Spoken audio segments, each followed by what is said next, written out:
130절 말씀입니다.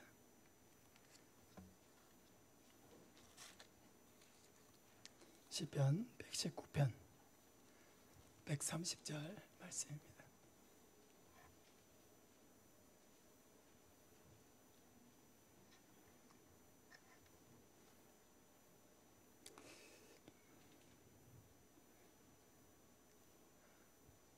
구약성경 895쪽입니다. 구약성경 895쪽 시편 119편 130절 우리 한 목소리로 두 번을 읽겠습니다. 주의 말씀을 열면 빛이 비치어 우둔한 사람들을 깨닫게 하나이다. 주의 말씀을 열면 빛이 비치어 우둔한 사람들을 깨닫게 하나이다. 아멘. 웨스트민스터 신앙고백서 1장 성경에 대한 10가지 고백이 있는데 그 중에 오늘 5번 5번째 고백을 하겠습니다. 오늘 책을 사라고 해가지고 기분이 좀 상하셨는지 모르겠는데 책값이 3,000원이 좀 비싸면은 1,000원만 내셔도 됩니다. 제 목적은 공부를 시키는 게 목적이니까 책값이 비싸다고 책을 안 사지 마시기를 바랍니다. 지난주에 성경에 대한 1번부터 4번까지 고백을 살펴보았습니다. 정리를 해보면요, 첫째는 하나님은 자연 계시를 통해서도 우리에게 말씀을 하실 수 있지만 자연 계시를 통해서는 우리가 어떻게 구원을 받을 수 있는지를 정확하게 알 수가 없기 때문에 하나님께서 특별 계시인 성경을 우리에게 주셔서 구원의 진리를 알게 하셨다라고 했습니다.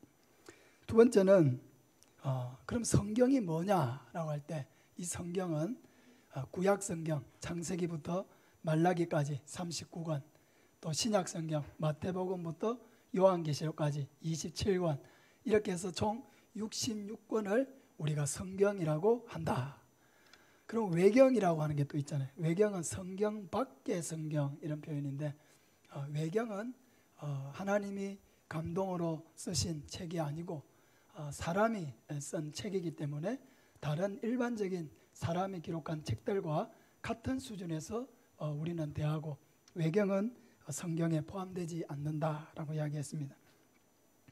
그리고 우리가 성경을 믿고 순종해야 되는 이유가 뭐냐? 그것은 사람의 권위가 아니라 그 책의 저자이신 성경의 저자이신 하나님의 권위, 하나님께서 이 책을 쓰셨기 때문에 우리는 이 말씀을 믿고 순종해야 한다라고 했습니다. 이게 우리가 성경을 믿는 근거죠. 성경을 믿고 순종해야 될 근거, 그것은 바로 하나님이 쓰셨다라고 하는 것입니다. 오늘 성경에 대한 5번째 신앙 고백을 살펴보겠습니다. 책 앞에 자기 이름도 쓰시고 이제 메모도 하시고 이렇게 하셔도 되겠습니다. 자, 이 5장은 성경이 하나님의 말씀임을 자정하는 그런 요인에 대한 말씀입니다. 자정이라는 말은 스스로 증거한단 말이죠. 이 성경이 하나님의 말씀이라고 스스로 증거하고 있는 여러 가지 객관적인 사실들이 있다라고 하는 것입니다. 그것을 한번 살펴보겠습니다. 우리 5장을 같이 한번 읽겠습니다. 우리는 교회의 증거로 감동과 인도를 받아 성경을 높게 인정하고 존중할 수 있다. 또 성경이 하나님의 말씀임을 풍성하게 자정하는 논거로는 내용의 천상적 성질, 교리의 유효성, 문체의 장엄성, 모든 부분의 일치, 모든 영광을 하나님께 돌리는 전체의 의도, 구원의 유일한 길을 완전하게 전개하는 방식, 비할 바 없는 수많은 탁월성과 성경의 전적 완전성 등이 있다. 그럼에도 불구하고 무오한 진리와 성경의 신적 권위에 대한 완전한 설복과 확신은 말씀을 수단으로 또한 그 말씀과 더불어 우리 마음에 증거하시는 성령의 내적 사역에서 온다. 자, 이게 특별히 3가지가 이렇게 있죠. 우리 한 가지씩 살펴보겠습니다. 먼저 성경을 높이 인정하고 존중할 수 있는 이유는 교회의 증거와 감동과 인도이다 라고 했습니다. 이 말은 성경이 하나님의 말씀으로서 교회에 끼친 유익한 일들을 이야기합니다. 예수님을 믿게 하고 이 말씀을 통해서 고난을 견디게 하고 또 잘못된 이단적인 교리를 대치하게 하고 또 우리가 하나님의 백성된 자로서 함부로 살지 아니하고 거룩한 하나님의 백성대로 말씀이 우리에게 가르쳐 주시는 바로 거룩하게 살 수 있도록 하고 또 우리가 이 성경을 읽고 말씀을 들음으로 하나님을 경외하고 예배하는 사람이 되도록 하는 것, 이런 것들이 성경이 우리에게 또 교회에 주는 유익한 일들이라고 하는 것이죠. 이러한 많은 유익들로 인해서 성경은 높게 인정을 받아야 하고 또 우리가 존중할 수 있다라고 하는 것입니다. 다음으로 성경이 하나님의 말씀을 자정하는, 스스로 증명하고 있는 여러 가지 특징들이 있다라고 하고 있는데 이 부분이 오늘 중요한 부분입니다. 첫째는 뭡니까? 성경의 천상적 성질, 그 성경의 내용에 있어서 하늘적인 땅에 있는 내용이 아니라 하늘의 그런 내용, 그런 성질, 그것이 바로 성경이 하나님의 말씀임을 증거해 준다라고 하는 것이죠.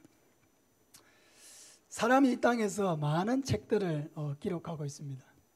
근데 그 책들은 교묘하게 그 속에 사람의 생각, 이기적인 자기의 목적, 세속적인 야망, 이런 것들이 그 책 속에 담겨져 있는 것이죠.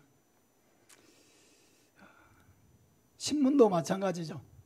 어떤 신문은 여당을 지지하고 어떤 신문은 야당을 지지하죠. 그들은 객관적으로 나는 이 기사를 쓰고 있다라고 주장을 하지만 그 기사의 내용들은 전부가 정치적으로 의도된 내용을 가지고 기사를 쓰는 것이죠. 자기가 지지하는 당을 지지하도록 만들려고 하는 의도가 있는 것입니다. 그래서 아무리 객관적으로 나는 이 글을 쓰고 있다고 해도 그 속에는 다 그 글을 쓰는 목적, 그런 것이 담겨져 있게 되는 것이죠. 그 사람이 쓰는 글에는 다 그런 것들이 포함될 수밖에 없다는 것입니다. 그런데 성경은 그 속에 어떤 거짓된 것, 속된 것은 하나도 없고 온전하고 순결하며 완전 무결한 그런 하나님의 말씀을 담고 있기 때문에 그 내용은 결단코 땅에서 어떤 우리가 잘 살고 성공하는 그런 데 목적이 있는 것이 아니라 우리가 하나님의 사랑을 알고 하나님의 백성답게 이 땅에서 하나님의 사랑을 어떻게 나누어 주며 살 것인가 하는 것에 목적을 가지고 기록하고 있는 것이기 때문에 그 내용적으로 우리가 땅의 사람이 아니라 하나님의 구원을 받은 하늘의 사람으로 살아갈 수 있도록 우리를 이끌어 가신다라고 하는 것입니다. 두 번째로 교리의 유효성입니다. 교리의 유효성이라는 말은 성경이 가르치고 있는 모든 교훈은 우리가 믿을 만한 그런 진리를 가르치고 있다라고 하는 뜻입니다. 사람들은 어떤 주장을 취할 때 자기가 원하는 내용들을 이렇게 취사 선택을 하게 됩니다. 그러니까 진리라고 하는 것은 내가 선택하고 싶지 않다고 해서 버려지는 게 아니죠. 그러니까 모든 진리라고 하는 것은 그대로 믿고 신뢰하고 의지할 수 있는 내용이어야 한다. 그래서 바로 성경은 그렇게 모든 내용들이 우리가 쓰여져 있는 그대로 믿고 의지하고 또 신뢰하고 순종할 수 있는 그런 말씀들이다라고 하는 것입니다. 세 번째는 무엇입니까? 문체의 장엄성입니다. 이 장엄하다라고 하는 말은 국어사전에 보면 이렇게 되어 있더라고요. 씩씩하고 웅장하며 위험 있고 엄숙하다. 이게 장엄하다. 그러니까 성경에 쓰여진 이 문체가 장엄하다라고 하는 것이죠. 말하자면은 이 성경의 문체가 하나님의 위엄과 권위를 드러내고 있다라고 하는 것입니다. 예를 들면 창세기 1장 우리 잘 알고 있죠? 다 같이 한번 해보겠습니다. 태초에 하나님이 천지를 창조하시니라. 창세기 1장 1절은요 창세기의 제일 첫 구절이면서 동시에 성경 전체의 제일 첫 구절입니다. 근데 이 창세기 1장 1절은 대단한 선언을 통해서 시작하고 있죠. 태초에 하나님이 천지를 창조하셨다라고 하는 이 선언을 통해서 성경이 열리고 있습니다. 이 창세기 1장 1절은 이 선언을 통해서 많은 내용을 우리에게 전달하고 있습니다. 첫째는 하나님이 계시다라고 하는 것을 선언함으로써 무신론을 타파하고 있습니다. 하나님이 천지를 창조하셨다고 이야기하면서 진화론을 타파하고 있습니다. 하나님이 온 세상의 창조주임을 선언함으로써 하나님만이 참 신이요 우리의 찬양과 경배를 받으실 유일한 분이라고 하는 것을 선언하고 있는 것입니다. 또 창세기 1장 1절은 사람들은 어떤 일을 하려고 할 때 다른 사람의 의견을 묻기도 하고 또 내가 잘못 얘기하면 또 도전을 받기도 하고 막 그렇게 하는데 이 1장 1절의 선언은 하나님에 대한 하나님은 누구에게도 간섭받으실 필요가 없고 누구의 의견을 들으실 필요도 없는 완전하시고 또 하나님이 어떤 일을 작정하시고 계획하심에 있어서 완전히 자유로우신 하나님의 본질을 우리에게 드러내고 있다라고 하는 것입니다. 그러니까 이 창세기 1장 1절에 태초에 하나님이 천지를 창조하시니라. 여러분 이 세상에 사람이 쓴 많은 책들을 우리가 보지만은 이런 엄청난 권위를 가진 그런 첫 서두로 글을 시작하는 것은 저도 아직 본 적이 한 번도 없습니다. 그만큼 이 성경의 문체들은 하나님이 어떠한 분이신가 하는 것을 우리에게 보여주고 또 하나님이 어떤 생각과 계획을 가지고 무슨 일을 하고자 하시는가 하는 것을 우리에게 가르쳐주고 우리가 하나님을 섬기는 자로서 어떻게 살아야 하는가 이것을 우리에게 확실하게 증거해 주고 있다는 것입니다. 네 번째는 모든 부분의 일치입니다. 성경이 하나님의 말씀이라고 하는 것을 스스로 증거하는 방법 중에 하나가 모든 부분이 일치한다라고 하는 것이죠. 특별히 구약 성경에 기록된 예수 그리스도에 대한 메시아 예언들은 많이 나오고 있는데 그 많은 예언들이 그대로 예수님에게 성취가 됨으로써 이 하나님의 말씀이 시대와 역사와 상황을 초월해서 완전하게 이루어지는 그런 정확한 말씀이라는 것을 성경은 우리에게 보여주고 있습니다. 성경 저자들이 이 책을 쓰면서 어느 한 자리에 모여가지고 당신은 이 파트를 맡으시오, 당신은 이 파트를 맡아 쓰시오 이렇게 해서 의논을 해서 썼으면은 그 내용이 일치된 의견이 나올 수가 있죠. 근데 이 성경의 저자들은 같은 시대를 살지도 않았고 같은 장소에 살지도 않았고 서로 만나본 적도 없는 그런 사람들이 책을 썼는데 그 모든 내용들이 일관되게 전개되고 있고 서로 상충되는 내용이 없다는 것입니다. 성경은 우리가 보통 이야기할 때 1500년 대략 1500여 년의 기간을 통해서 40여 명의 저자를 통해서 기록되어졌거든요. 근데 이 성경이 어떻게 이렇게 내용적으로 완벽하게 일치되고 서로 상충되지 않을 수가 있느냐? 그것은 여러 사람들이 있었지만은 그러나 그 사람들에게 성령으로 감동해서 성경을 쓰신 분은 오직 한 분, 하나님이시다라고 하는 거죠. 그러니까 이 성경은 하나님이 쓰셨기 때문에 이렇게 긴 시간 동안 많은 사람에 의해서 같이 살지도 않고 서로 알지도 못하는 그런 사람들이 이렇게 기록을 했음에도 불구하고 모든 내용의 일치를 가져올 수 있었다라고 하는 것입니다. 다섯 번째, 모든 영광을 하나님께 돌리는 전체의 의도라고 했습니다. 그러니까 성경은 사람에게 영광을 돌리지 않고 모든 것을 하나님 앞에 영광을 돌리도록 그렇게 전체적으로 기록을 하고 있습니다. 로마서 11장 36절 우리 같이 한번 읽겠습니다. 이는 만물이 주에게서 나오고 주로 말미암고 주에게로 돌아감이라. 그에게 영광이 세세에 있을지어다. 아멘. 만물이 어디서 나왔다고요? 말씀 그대로 띄워주세요. 만물이 어디서 왔다고요? 주에게서 나오고 또 주로 말미암고 주에게로 돌아감이라. 그에게 영광이 세세에 있을지어다. 이 말이 무슨 말입니까?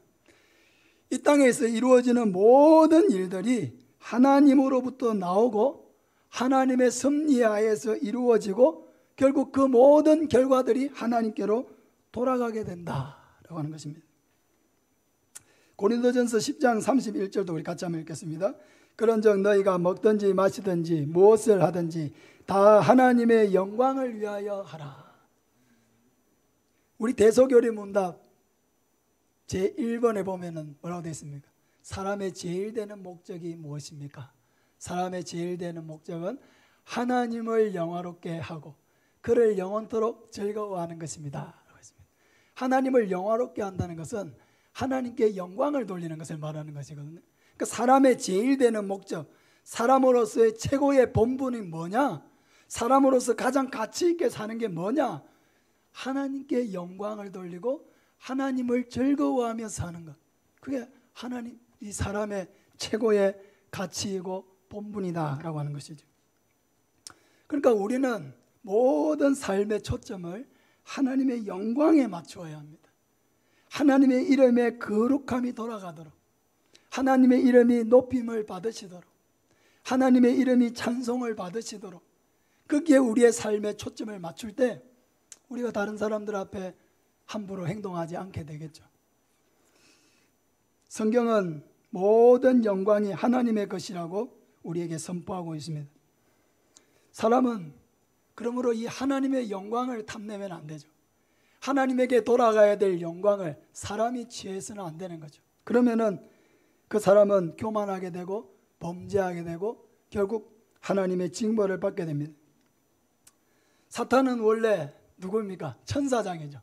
하나님을 찬양하는 천사장이었지만 그가 하나님의 영광을 탐내고 하나님과 같이 되려고 하였기 때문에 천국에서 쫓겨나게 되었습니다. 아담과 하와는 하나님의 형상을 입고 보시기에 심히 좋았다고 하나님이 말씀하신 그 최초의 사람인데 왜 그들이 신락원 하나님이 만드신 에덴 동산에서 쫓겨나게 됐습니까? 이 사탄이 하나님의 영광을 탐내었던 사탄이 이 하와에게 와가지고 네가 이 하나님이 먹지 말라고 하신 이 선악과 이거 따먹으면 내 눈이 밝아져서 하나님과 같이 되어서 선악을 분별하게 된다. 하와가 그 얘기를 들으니까 하나님과 같이라고 하는 이 말에 다 꽂히게 된 거죠. 하나님과 같이. 하나님의 영광에 그 영광을 차지하고 싶은 그런 마음을 가지게 된 것입니다. 그래서 그런 마음을 먹으니까 죄를 짓게 되죠. 하나님이 금하신 열매를 따먹게 되었고 하나님이 찾아오실 때 어떻게 했습니까? 두려워하여 숨었잖아요. 수치심을 가졌잖아요. 그럼 죄를 지으면요, 죄를 지으면 반드시 거기엔 두 가지가 오게 돼요. 수치심과 두려움이에요. 여러분이 행한 행동이 이게 죄인가 아닌가 알아보는 확실한 방법은 이거예요. 내가 이 일을 행하고 수치심을 느꼈는가, 들키면 어떡하지 하는 두려움을 가졌는가, 그럼 그건 죄인 거예요. 죄는 반드시 우리에게 수치심과 두려움을 가지고 오는 것입니다. 하나님이 만드신 이 에덴 동산에서 하나님의 은혜를 누리고 살면 되는 그런 아담과 하와가, 부족함이 없는 아담과 하와가 하나님의 영광을 탐내니까 범죄하게 되고 수치심을 가지게 되고 하나님을 피하여 숨는 그런 존재가 되고 에덴 동산에서 쫓겨나가는 그런 징벌을 받게 된 것입니다. 그러므로 우리는 항상 너무 많은 칭찬을 욕심내면 안 됩니다. 목사도 너무 사람들의 칭찬을 욕심내면 안 되고 다른 사람들의 칭찬을 너무 사모하게 되면은 그게 내가 아주 막 대단한 사람이 된 것처럼, 내가 굉장한 사람이 된 것처럼 자기 그런 망상에 사로잡힐 수가 있게 되는 것이죠. 이 성경은 하나님의 창조, 놀랍죠? 여러분, 이 자연들이 여러분 얼마나 놀랍습니까? 하나님이 만드신 우주 얼마나 놀랍습니까? 지금 우리가 이 예배를 드리고 있는 이 중에도 지금 이 지구가 시속 3,600km로 자전을 하고 있습니다. 우리가 이렇게 예배를 드리고 있는 중에도 지구가 10만 킬로 이상으로 태양 주위로 공전을 하고 있습니다. 우리가 이렇게 어지럽지 않고 평안하게 예배를 드릴 수 있는 거 얼마나 놀랍습니까? 저는 지구나 이렇게 태양계를 이렇게 볼 때마다 너무 놀라워요.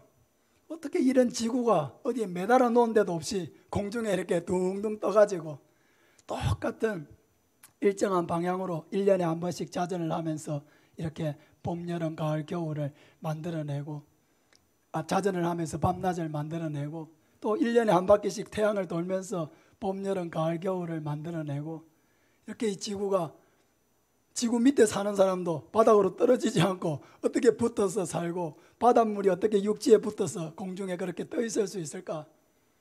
신기하지 않습니까, 여러분? 저만 신기합니까?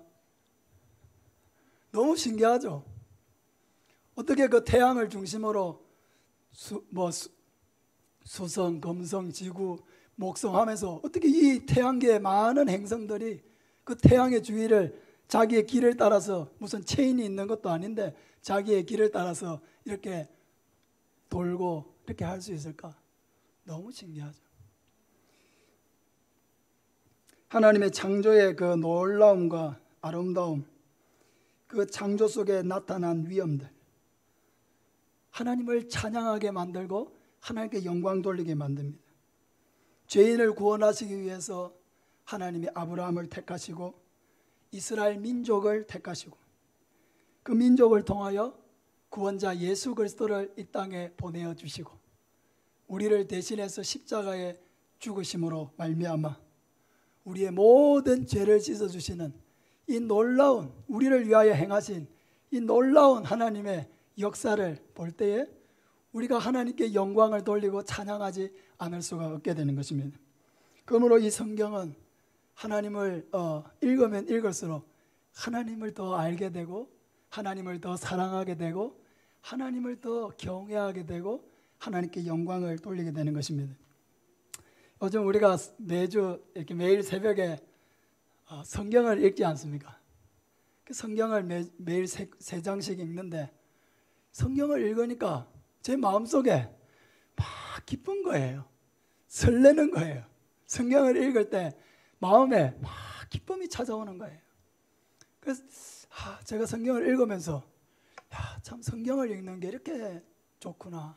그 성경을 읽을 때 우리 마음이 기쁘고 즐겁고 행복하고 그 하나님의 말씀을 통해 우리에게 주시는 그런 계시와 은혜들을 누릴 때 이게 너무 행복한 일이구나. 그런 생각들을 하게 되는 것입니다. 여섯 번째로 성경이 하나님의 말씀이라고 하는 것을 스스로 증거하는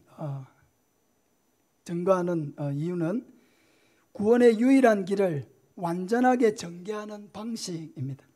구원의 길. 아까 하나님이 우리에게 성경을 주신 이유가 자연 계시로 우리에게 보여주시지 못하는 완전한 구원의 길. 이렇게 타락해서 하나님의 버림을 받은 이 인간이 어떻게 구원을 받아서 하나님의 영광 가운데 들어갈 수 있게 되었는가? 그게 바로 우리에게 성경을 주신 이유인데 바로 성경은 우리에게 유일한 구원의 길을 완전하게 보여주고 있다라고 하는 것입니다. 성경은 구원이 하나님이 보내실 메시아 예수 그리스도를 통해서만 이루어진다라고 하는 것을 일관되게 말씀하고 있습니다. 하나님은 예수님만이 하나님이 택하여 세우신 유일한 구원자라고 하는 것을 알게 해주시기 위해서 구약 성경의 많은 예언자들을 통해서 선지자들을 통해서 예언하게 하셨죠. 예수님에 대해서 메시아로 하나님이 보내실 메시아 예수 그리스도는 어떤 분이신가 하는 것을 예수님이 오시기 수백 년 전부터 그 예수님에 관하여 예언하게 하셨죠. 그 예수님이 유대 베들레헴에 탄생하게 될 것이다. 그 예수님은 동정녀의 몸에서 태어날 것이다. 그 예수님은 많은 병자들을 고치시고 안전뱅이를 일으키고 맹인들의 눈을 보게 하실 것이다. 그리고 그 예수님은 우리의 죄를 대신 짊어지고 대신 짊어지고 죽으실 것이다. 그리고 그 예수님은 부활하실 것이다. 예수님이 오시기 수백 년, 1000년 이상 전에 예수님에 관한 이 모든 예수님의 탄생과 죽음과 부활에 이르기까지 예수님에 관한 모든 것들을 다 예언하게 하셨다는 것입니다. 그 놀라운 것이죠. 그 구약의 수백 년, 수천 년 전에 그 예언이 예수님에게 그대로 성취되어서 이루어지는 것. 그래서 하나님은 오직 이 예수님만이 내가 보낸 유일한 구원자다 하는 것을 확증해 주시는 거죠. 만약에 구약의 예언이 없이 예수님이 오셔서 내가 구원자다라고 하면은 우리는 헷갈리는 거예요. 왜? 자기를 구원자라고 주장하는 사람이 너무 많으니까. 우리나라에도 그렇게 자기를 구원자라고 주장하는 사람이 20명이 넘고 전 세계적으로도 많은 사람들이 자기가 구원자라고 하나님이 보낸 자라고 주장을 하니까 우리 입장에서는 구별이 안 되잖아요. 누가 진짜냐? 다 진지한데, 다 진지하게 자기가 구원자라고 얘기하는데 우리 입장에서는 구별이 안 되잖아요. 누구를 믿어야 되냐? 그래서 하나님은 이 구약 성경을 통해서 선지자들을 통해서 내가 보낼 선지자는 이렇다 하고 예언을 하게 하신 거죠. 베들레헴에서 탄생할 것이다. 미가서 5장 2절에 하나님께서 이렇게 예언하셨는데 예수님 오시기 700여 년 전에 예언한 거죠. 메시아는 베들레헴에 탄생할 것이다. 베들레헴. 그럼 베들레헴에 태어나지 않았는데 자기를 구원자라고 주장하면 그 구원자가 맞습니까? 틀립니까? 사입인 거죠. 우리는 하나님의 말씀이 있기 때문에 진짜와 가짜를 구별할 수 있게 되었다라고 하는 것입니다. 그러므로 이 성경은 우리에게 이 죄인으로서 영원한 지옥 경별에 처할 수밖에 없는데 하나님께서 우리를 위하여 내 죄의 모든 내 죄값을 다 짊어지고 예수님이 십자가에서 죽으심으로 말미암아 내 모든 죄를 사하셨다. 그래서 우리에게 하나님이 요구하시는 것은 무엇입니까? 그 예수님을 하나님이 보내신 구원자로서 온전히 믿는 믿음. 따라합시다. 믿음이 나를 구원한다. 예수 그리스도에 대한 그 믿음이 나를 구원한다. 그래서 이 성경은 우리에게 처음부터 끝까지 어떻게 구원을 받을 수 있는가라고 하는 이 구원의 진리를 완벽하게 우리에게 보여주고 있다라고 하는 것입니다. 마지막으로 비할 수 없는 수많은 탁월성과 성경의 전적 완전성, 이것이 성경이 하나님의 말씀이라는 것을 증언해 주고 있다는 것입니다. 성경은 감히 사람이 쓴 다른 책들은 도무지 범접할 수 없는 그런 탁월함을 가지고 있습니다. 인간의 어떤 철학과 사상, 그런 것들은 다 어떤 고민이었습니까? 기라성 같은 그런 철학자들이 고민한 것들이 무엇입니까? 사람은 어디서 왔을까? 왜 이 땅의 삶은 이렇게 고난이 많을까? 왜 사람은 죽어야 할까? 이 죽은 사람은 어떻게 되는 것일까? 여러분, 철학자들의 고민이 바로 이거죠. 근데 그들은 속 시원한 답을 얻었습니까? 못 얻었습니까? 못 얻었죠. 속 시원한 답을 얻지 못했습니다. 그들이 답을 얻지 못하니까 우리에게 답을 줄 수가 없는 것이죠.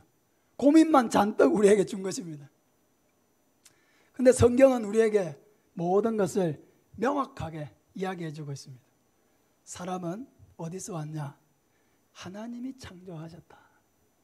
그 사람은 왜 이렇게 이 땅에 죄가 많고 고난이 많으냐? 인간이 죄인이라서 그렇다. 그럼 왜 인간이 죄인이 되었느냐? 하나님이 만드신 최초의 사람 아담과 하와가 있었는데 이 사람이 하나님을 배반하고 사탄의 뜻을 따라서 행함으로 그들이 죄를 짓게 되었고 하나님 만드신 에덴 동산에 쫓겨나게 됐다.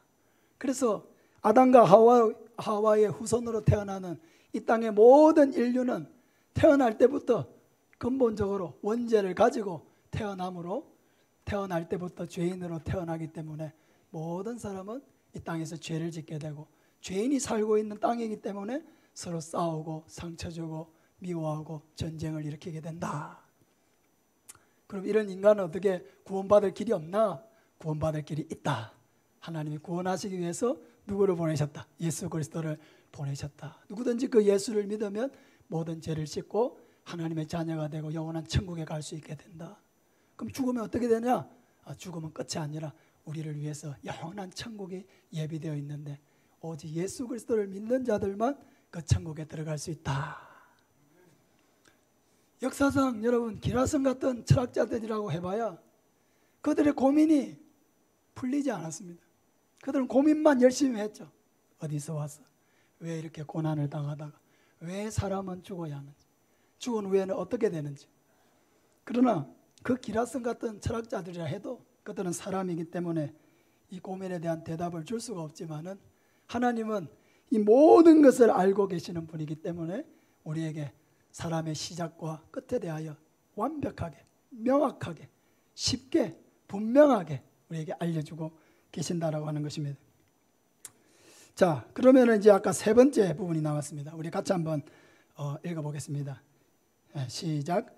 그럼에도 불구하고 무오한 진리와 성경의 신적 권위에 대한 완전한 설복과 확신은 말씀을 수단으로 또한 그 말씀과 더불어 우리 마음에 증거하시는 성령의 내적 사역에서 온다. 이 말씀이 무슨 말이냐고 하면은 성경은 진리의 책입니다. 하나님의 말씀이에요.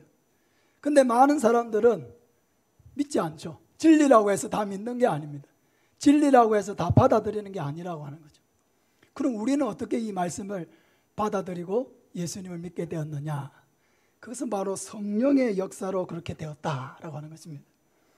이 하나님의 말씀, 무오한 진리의 말씀, 신적 권위, 하나님의 신적 권위에 대한 완전한 설복, 설복이라는 말은 설득을 당해서 완전히 복종하게 된다는 거죠.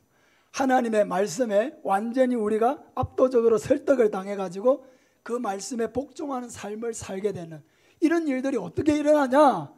그것은 성령의 역사로 그렇게 된다라고 하는 것이죠. 그 말씀과 더불어 우리 마음에 증거하시는 성령의 내적 사역에서 온다. 예. 그래서 고린도전서 12장 3절에 보면은 누구든지 성령으로 아니하고는 누구든지 예수를 주시라 할 수 없느니라. 예수님은 믿든지 안 믿든지 주님이십니다.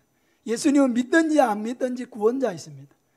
예수님은 믿든지 안 믿든지 하나님이 보내신 유일한 메시아예요. 그런데 우리는 믿고 왜 다른 사람 믿지 못하느냐? 그것은 이 말씀을 통해서 우리에게 믿게 하시는 성령의 역사로 말미암는다. 그럼 불신자들은 믿을 기회가 없냐? 믿을 기회가 있죠. 말씀을 들으면 믿을 수가 있는 것입니다. 말씀을 들으면. 믿음이 어디서 옵니까? 로마서 10장 17절에 믿음은 들음에서 나며 들음은 그리스도의 말씀으로 말미암느니라. 하나님의 말씀을 들으니까 그 말씀을 들을 때 성령님이 역사하시거든요. 왜 초청주의를 해서 하나님의 말씀을 듣게 합니까? 말씀을 들을 때 성령님이 역사하셔서 그 눈을 밝혀주시고 예수 그리스도가 구원자이고 내가 온전히 믿어야 될 유일한 분이구나 하는 것을 말씀을 들을 때 성령의 역사로 깨달아지는 것입니다. 그래서 이렇게 초대를 해서 우리가 믿고 싶은 사람이 있을 때 하나님의 말씀을 들을 수 있는 곳으로 인도를 해야 되는 거예요. 말씀을 들을 때 성령님이 역사하시는 것입니다. 우리 한번 따라합시다. 말씀을 들을 때 성령님이 역사하십니다. 말씀을 들을 때. 그러니까 우리가 매주 계속 말씀을 듣잖아요. 새벽에 와서 말씀 듣고 수요일 날 말씀 듣고 주일에 아침부터 이 시간까지 말씀 듣고 그 말씀을 들을 때 성령님이 우리 마음에 감동을 주시고 우리의 믿음이 더 깊어지게 하시고 더 하나님의 사람 되게 하시고 하나님을 더 알게 하시고 사랑하게 하시고 경외하게 하시고 하나님의 말씀대로 살도록 성령님이 우리를 계속 그렇게 인도해 주시는 것입니다. 오늘은 이렇게 성경, 이 성경이 얼마나 탁월한 책이냐, 이 성경이 하나님의 말씀이라고 하는 것을 성경이 어떻게 우리에게 스스로 증거하고 있느냐, 증명하고 있느냐, 이 부분에 대해서 말씀을 나누었습니다. 항상 하나님의 말씀을 가까이 하시기를 바랍니다. 하나님의 말씀 듣는 일을 즐거워하시기 바랍니다. 하나님 말씀 듣는 자리를 사모하시길 바랍니다. 그렇게 할 때 성령님이 우리 안에 역사해 주시고 또 그 은혜로 말미암아 우리는 하나님의 말씀대로 순종함으로 이 땅에서 많은 은혜를 누릴 수 있는 그런 삶을 살아갈 수가 있게 되는 것입니다. 항상 이 말씀을 소중하게 여기고 또 가까이 하는 저와 여러분 되시기를 예수님의 이름으로 축복합니다. 아멘. 예, 우리 찬송가 198장 찬송 드리겠습니다.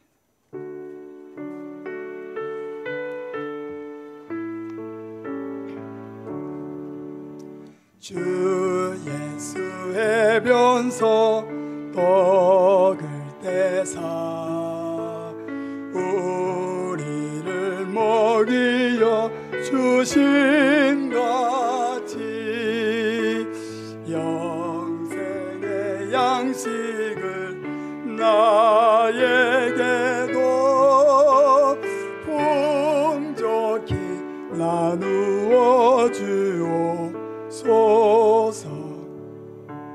생명의 말씀이 나의 주여 목말라 주님을 찾나이다. 해변서 무리를 먹임같이 갈급한 내 심령 채우소서. 내 주